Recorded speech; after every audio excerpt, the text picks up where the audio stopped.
Dalam nama Bapa dan Putra dan Kudus. Amin. Bapa di surga, kami ucap syukur bahwa kami berada dalam gereja Katolik yang mendasarkan diri kepada para rasul, maka kami disebut gereja apostolis.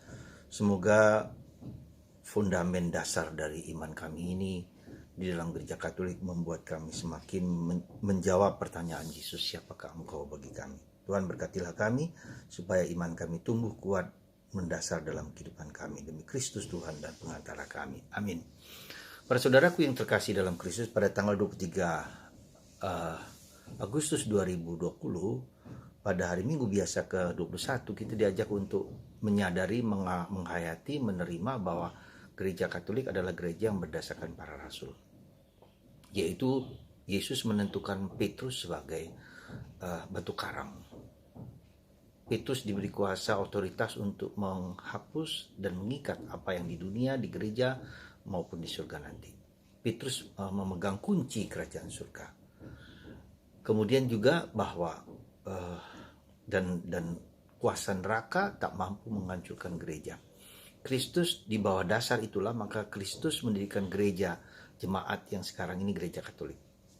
Jadi ketika pendasaran ini kita sadari dan kita hayati, maka itu menjadi kekuatan luar biasa supaya kita memiliki fondamen dasar bahwa apa yang kita miliki, skill, qui credit, saya tahu kepada siapa saya percaya, bahwa Kristus sungguh-sungguh mengendaki gereja ini dengan dasar-dasar biblis yang ada dalam kitab suci. Petrus berkali-kali dibentuk oleh Yesus dan sungguh-sungguh memiliki peranan penting di dalam kitab suci, Injil, dan juga dalam kisah para rasul. Kefas, batu karang. Itu yang pertama. Dan pemilihan Petrus ini berdasarkan pertanyaan siapakah aku ini. Dan ini harus menjadi streamline, menjadi garis penting dalam diri kita bahwa kita harus menjawab pertanyaan itu. Secara gerejawi, secara komunal, gereja Katolik demikian. Tetapi secara personal harus juga siapakah Yesus itu, bukan hanya bagi gereja, bagi umat Allah, bagi komunitas, tapi bagiku pribadi. Nah, mengacu kepada pertanyaan itu, kita harus menjadi mengerti bagaimana Yesus itu membentuk Petrus. Ya. Petrus seorang yang emosional, seorang yang spontan, ya, dengan berani, gagah berani, tetapi juga kadang-kadang juga konyol, ya. Tetapi Yesus mengizinkan itu semua terjadi, dan inilah suatu pembentukan bahwa Tuhan membentuk juga iman kita, hidup kita, pendasaran hidup kita, jatuh bangun kita, seperti Petrus juga. Kita lihat Yesus mengajak Petrus di atas gunung, melihat sendiri kemuliaan Allah. Mau seperti apa nanti surga itu. Dan itu ditampakkan dalam Yesus yang mulia bersama Musa dan Elia ribuan tahun yang lalu. Mereka tetap hidup, bayangkan. Jadi ribuan tahun yang lalu bahwa mereka hidup bersama Tuhan. Dan itulah yang menjadi pegangan hidup kita kemudian. Petrus juga berkali-kali spontan memotong telinga seorang tentara. Ya, Malkus dipotong telinga. Yesus mengatakan jangan main pedang. Ya. Juga kita lihat bahwa Petrus kemudian diajak Yesus juga untuk melihat ketika dug in altum, ketika tidak ada ikan sama sekali sebagai nelayan, dia mengatakan tebarkan jalamu di tempat yang lebih dalam. Nah, jadi kalau kita melihat bagaimana kita harus menjadi seorang Katolik, jadilah seperti Petrus, bersedia dibimbing, dituntun dengan segala kekurangan dan keterbatasan kita, dengan segala kerapuan kita. Maka ketika Yesus bertanya kepada Petrus, apakah engkau mencintai aku? 3 kali. Karena Petrus ingat bahwa dia juga telah menyangkal Yesus 3 kali. Jujur kalau saya katakan, dosa Petrus sama dengan dosa Yudas. Tetapi kita biar di sini bagaimana Petrus bersedia bertobat, bersedia sadar bahwa itu salah. Maka dia kembali kepada Tuhan. Nah, jadi saudaraku yang terkasih, pertanyaan siapakah Yesus itu menurutku adalah pertanyaan yang fundamental, yang harus menjadi pertanyaan kita setiap waktu, setiap saat. Supaya iman kita itu bukan hanya iman karena kata-kata orang, tetapi sungguh-sungguh iman karena pergulatan, perjuangan, jatuh bangun.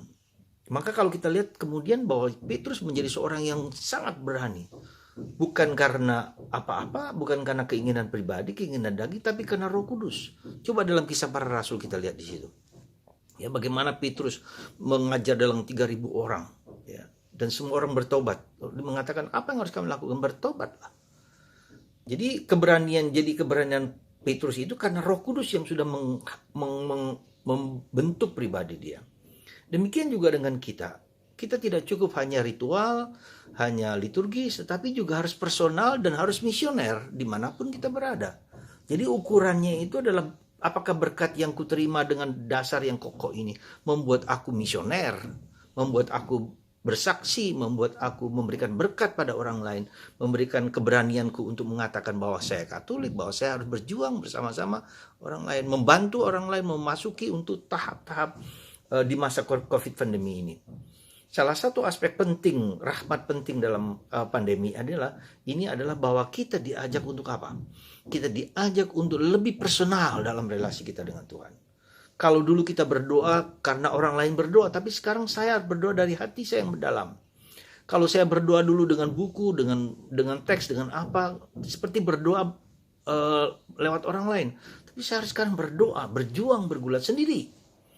Ya, entah kita di rumah sebagai anak-anak, sebagai siswa, sebagai orang tua, sebagai ibu, sebagai bapak, di situ terjadi pergulatan-pergulatan kita pribadi yang harus kemudian kita saling melengkapi, saling mendengarkan, saling menyapa, dan itulah yang mau digarap Tuhan bagi kita.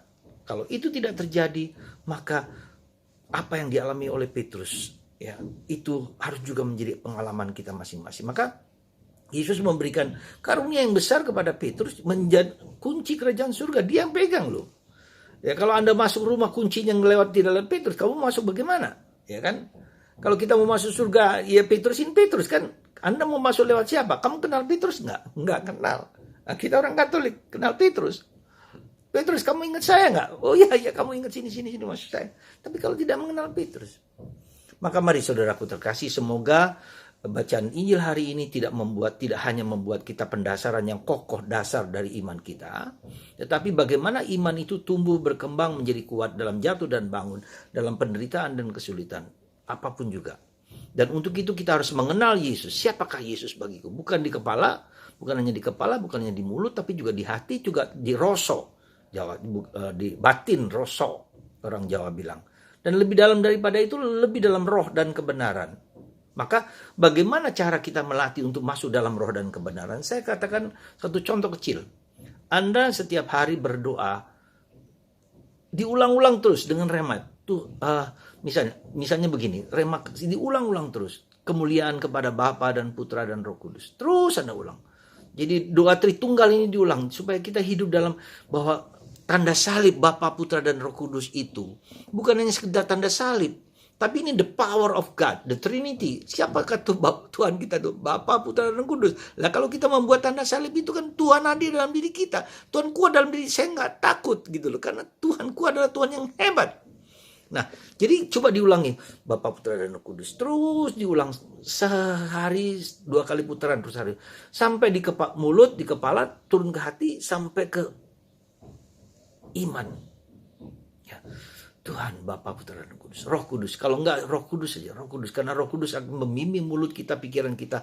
Membimbing kita untuk mencintai kitab suci. Karena kitab suci diilhami Roh Kudus. Hidup kita diilhami Roh Kudus.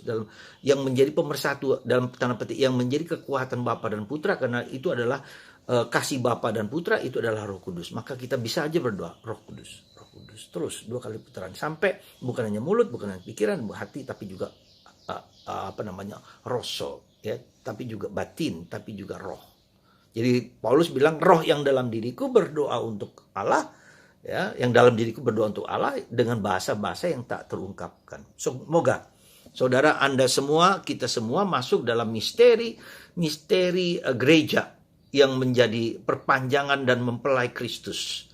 Dan untuk itu tidak hanya harus menjawab pertanyaan siapakah Yesus bagiku, siapakah Yesus bagi gereja, sudah tertanam di sana. Maka saya juga harus menjawab siapakah Yesus bagiku, yaitu dengan apa? Dengan mulutku, dengan pikiranku, dengan perasaanku, dengan rohku. Semoga Anda dan kita semua masuk dalam penghayatan yang demikian. Bersyukurlah menjadi orang Katolik, banggalah menjadi orang Katolik, tapi tidak cukup.